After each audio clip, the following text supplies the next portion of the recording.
जामिया मिलिया इस्लामिया में BBA, BCom या BA honours economic का अगर आप एंट्रेंस एग्ज़ाम देना चाहते हैं तो उससे पहले आप कुछ बेसिक चीज़ें जो इसके बारे में जानिए, और अगर आप जान जाते हैं तो बहुत सारी जो कन्फ्यूजन है आपको ऐसे ही क्लियर हो जाएगा। लेकिन मेरा सजेशन है कि आप पहले कुछ जानकारी, क्योंकि आप जिस पेपर में दे रहे हो उसके बारे में आपको नॉलेज का होना ज़रूरी है, खासकर जामिया के लिए।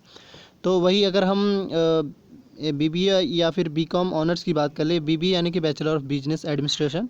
आप जानते ही है कि बैचलर्स जो कोर्सेज है वो 3 इयर्स का होता है। ऑब्वियसली यहाँ पे भी 3 इयर्स का मेंशन है, पर यहाँ पे 6 मेंशन है। उसकी वजह ये है कि एक साल में 2 सेम होते हैं, तो उस हिसाब से अगर देखा जाए तो आपके जो टोटल जो सेमेस्टर हुए वो 6 सेमेस्टर हो गए। लेकिन अगर इसमें सीट्स की बात कर लें तो जो बीबीए में जो सीट्स है वो आप देख सकते हैं 44 है। पर वही अगर बीकॉम्स ऑनर्स की बात कर ले तो 55 सीट्स है। और वही अगर फ़ी की बात कर ले तो दोनों का अलग अलग है। बीबीए की अगर हम फ़ी की बात कर ले तो 13,100 समथिंग है, और 7,000 के आसपास बीकॉम ऑनर्स का है। और इसके साथ साथ अगर हम बात कर ले जैसे कि बीए ऑनर्स का, तो बीए ऑनर्स भी यहाँ पे मेंशन है। तो बीए ऑनर्स इकोनॉमिक में अगर देखें तो ये भी सेम एज इट इज़ यानी 3 ईयर का ही है, पर ईयरली जो पेमेंट है यानी कि एक साल का वो 7,200 है, और सीट्स जो है वो 53 सीट्स है। यानी आपको जो फाइट करना है वो इन्हीं पर। इम्पॉर्टेंट बात इसमें ये भी है कि आपके जो पेपर्स होते हैं वो कंबाइन होते हैं, यानी कि पेपर यानी एक सिंगल पेपर होगा जिसमें आपका बीबीए भी रहेगा, बीकॉम ऑनर भी रहेगा और बीए ऑनर्स भी रहेगा, ये तीनों। अब उसमें जो है जो रिजल्ट आती है वो कट ऑफ बेस पे आती है, और उसमें ये देखा जाता है कि मैं जो मार्क्स जो है, क्योंकि डिमांड किसका ज़्यादा है उस हिसाब से वो कट ऑफ रिलीज़ करते हैं। ओके। वही अगर रिजर्वेशन पॉलिसीज़ की बात कर ले यानी कि बीबीए में या फिर बीकॉम ऑनर्स बीए इकोनॉमिक में, तो ये ध्यान रखें यानी कि यहाँ पे 3 कोर्सेज है, अगर देखा जाए तो 3 कोर्सेज का कंबाइंड पेपर हो रहा है। तो इन सब में जो आपका अगर हम कह लें रिजर्वेशन का, तो सबके लिए कॉमन है। ऐसा नहीं कि किसी खास पेपर के अलग, किसी खास पेपर के अलग। रिजर्वेशन का जो क्राइटेरिया वो सबके लिए कॉमन है।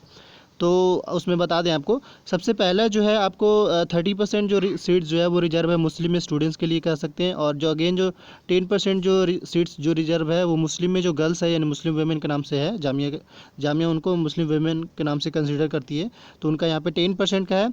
और 5% सॉरी, और अगेन जो 10% है वो मुस्लिम में जो ओबीसी कैटेगरी के स्टूडेंट्स है यानी कि ओबीसी एससी एसटी कह लें, उनका यहाँ पे भी 10% का रिजर्वेशन होता है। और इसके अलावा पीडब्ल्यूडी कैटेगरी के जो स्टूडेंट्स हैं उनको भी यहाँ पे रिजर्वेशन मिलता है।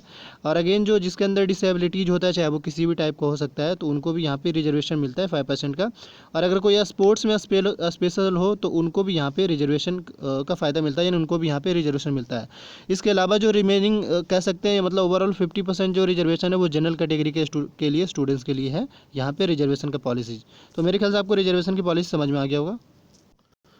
वही अगर आपके बीबीए या फिर कह लीजिए बीकॉम ऑनर और या फिर बीए ऑनर्स की बात कर ले उसमें, क्योंकि अब जैसे मैंने कहा कि आपका जो पेपर है वो कंबाइन होता है, मतलब ये 3 पेपर एक साथ ही होता है, जिसका कोर्स आप समझ सकते हैं। यानी कि जिस भी क्वेश्चन में अगर आपको B04 दिख जाए इसका मतलब कि वो बी ऑनर्स या बीबीए या बीकॉम ऑनर्स का पेपर है। खैर वो अलग ही बात है। लेकिन उसके अलावा अगर हम बात कर लें यहाँ पे एलिजिबिलिटी क्राइटेरिया का, तो आपने कहीं से भी आपने अगर 12th करा हो यानी कि, और आपका 12th जो है इसमें वो ऐसे कहीं भी मेंशन नहीं कि वो आर्ट्स का बैकग्राउंड हो या साइंस का हो या फिर जो बीकॉम ऑनर की हो उसी का हो, ऐसा कुछ नहीं है। यहाँ पे सिंपली आपसे 12th की सर्टिफिकेट मांगी जा रही है। लेकिन इंपॉर्टेंट बात इसमें ये कि एटलीस्ट 50% मार्क्स सारे पेपर्स में होना चाहिए। मतलब 50 मतलब ये है कि अगर कोई सपोज़ कर ले फिजिक्स से है, सपोज़ करे तो फिजिक्स में एटलीस्ट 50% होना चाहिए, 50 मार्क्स होना चाहिए। केमिस्ट्री में भी 50 मार्क्स होना चाहिए, क्योंकि यहाँ पे साफ मेंशन है कि 50% marks in aggregate of best 5 paper. तो कुल मिला के आपका जो है 50% होना चाहिए पाँचों पेपर में, जो कि आपका जो बेस्ट 5 पेपर हैं। तो ये आपका एलिजिबिलिटी क्राइटेरिया दोनों में सेम है। जैसे ये इसमें भी अगर देखा जाए तो सिंपली वही बताया जा रहा है, या अगर सब्जेक्ट कंसर्न में भी हो तो मतलब ओवरऑल अगर देखें तो इनका जो एलिजिबिलिटी जो है वो 50% है आपके, यानी कि आपका 12 जो है उसमें 50% का होना चाहिए, ये आपको बताया जा रहा है। दूसरा आप ये रिमाइंड कर दें कि जिस भी स्टूडेंट्स को, क्योंकि ओवरऑल जो अभी तक जो इन्फॉर्मेशन वही है, और अगर हम सिलेबस की बात करें तो भी मैं आपको दिखाता हूँ। इसके अलावा अगर हम बात कर लें जैसे कि आपका क्वेश्चन पेपर का, जिस भी स्टूडेंट्स को क्वेश्चन पेपर चाहिए होगा, बहुत सारे स्टूडेंट्स ने तो क्वेश्चन रिसीव करा भी है मेरे से। तो जिस भी स्टूडेंट्स को क्वेश्चन पेपर चाहिए, वीडियो के डिस्क्रिप्शन बॉक्स में टेलीग्राम का लिंक होगा, वहाँ जुड़ जाए और उसके बाद वहाँ पे आपको क्वेश्चन पेपर प्रोवाइड करा दी जाएगी। Thank you for watching this video. और अब मैं आपको सिलेबस दिखाने जा रहा हूँ। वही अगर आपके सिलेबस को लेकर अगर हम बात कर ले तो देखिए सिलेबस में कोई खास चेंजेस नहीं आया है, मतलब वो सिलेबस उसी के बिहाफ में चल रहा है। और एक बात और मैं रिमाइंड कर दूं, देखिए आपको मान कर चलिए ठीक है आपको फील्ड बता दिया कि ये फील्ड है, पर आप बिल्कुल भी इस पर डिपेंडेंट मत हो जाइएगा, क्योंकि अगर आप क्वेश्चन देखें तो उससे आपको बहुत हद तक क्लियर पता चल जाएगा कि हाँ भाई क्वेश्चन किस टाइप का है, स्टैंडर्ड क्या है और किस तरीके से आपको तैयारी करनी चाहिए। तो इसमें जो है वो देख सकते हैं जो आपके क्वेश्चन होंगे वो 100 क्वेश्चन होंगे और उसमें भी आपका नेगेटिव मार्किंग होगा। लेकिन अभी ये जो पासिंग मार्क्स मेंशन नहीं है, अब पासिंग मार्क्स भी ऐडेड हो गया है, पर इसमें भी मेंशन नहीं है। एक बात और आप रिमाइंड कर दें कि आपको जो टाइमिंग मिलेगा वो 1 आवर 45 मिनट मिलेगा और क्वेश्चन जो है वो 100 क्वेश्चन रहेंगे, लेकिन इसमें निगेटिव मार्किंग भी रहेगा। उसके अलावा अगर आप एंट्रेंस एग्ज़ाम दे लेते तो उसके बाद कोई इंटरव्यू वगैरह का सीन नहीं है, क्योंकि स्टूडेंट्स का एक सीन होता है कि हाँ भाई इंटरव्यू भी है, थ्योरी भी, पेपर भी रहेगा, ऐसा कुछ नहीं है। सिर्फ आपको ऑब्जेक्टिव क्वेश्चन दिया जाएगा और उसके बिहाफ में आपको सोल्व करना है। जितने ज़्यादा से ज़्यादा आप अटेंड करेंगे उससे ही उतना ही आपको फ़ायदा होगा और आप सिलेक्शन होने के चांसेस उतना ही ज़्यादा रहेगा। दूसरा ये कि इस पे एक वीडियो भी आएगी, आपका जो स्टूडेंट्स जामे में सेलेक्ट है उनकी वीडियो आएगी। आप अपने सवाल आप ज़रूर डाल दें कि किस किस टाइप का आपके मन में सवाल है, ताकि मैं उनसे पूछ सकूं और आपके जो भी डाउट्स हैं वो भी उसके बिहाफ में क्लियर हो जाए।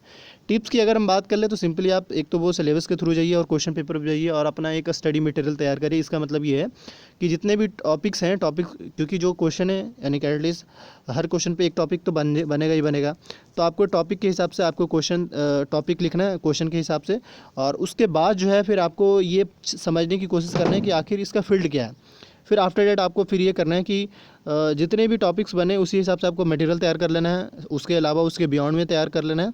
फिर उसके बाद आपको मल्टीपल टाइम रिवीजन करना है।